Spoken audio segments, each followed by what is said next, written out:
Amoeba हा प्रोटोझोन प्राणी आहे. कारण विचारलेली आहे.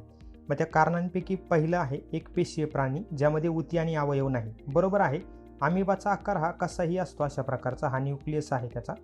बरोबर. सर्व प्राण्यांमध्ये हा प्राचीन आहे. आता अमिबाचे न हे अशा प्रकारचे स्ट्रक्चर आहेत बाहेर निघालेले. याला आपण छद्मपाद म्हणतो. म्हणजेच काय खोटे किंवा बनावट पाय ज्या माध्यमातून तो हालचाल करू शकतो.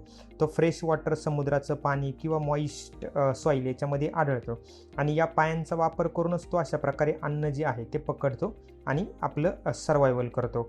आणि मग त्या अनुषंगाने जर विचार केला तर सर्व प्राण्यांमध्ये प्राचीन आहेत. छद्मपादाचा वापर हालचालीसाठी करतो. पर्याय क्रमांक 4 बघा, लगेच कळून येतं आपल्याला की हा पर्याय चुकीचा आहे. खरं तर हे स्पॉन्जेस जे आहेत ना, ते स्पॉन्जेसच्या अंगावरती छिद्र असतात, ज्याला आपण फायलम पोरिफेरामध्ये टाकतो आणि त्याच्यातून पाणी प्रवेश करतं त्या स्पॉन्जेसमधून त्या आपल्या छिद्रांमधून आणि वरतून जे आहे म्हणजे ऑस्क्युलम जे आहे ते मोठ्या छिद्रातून बाहेर पडतं. म्हणून हा पर्याय कट होतो. तर पर्याय क्रमांक 3 बरोबर उत्तर आहे.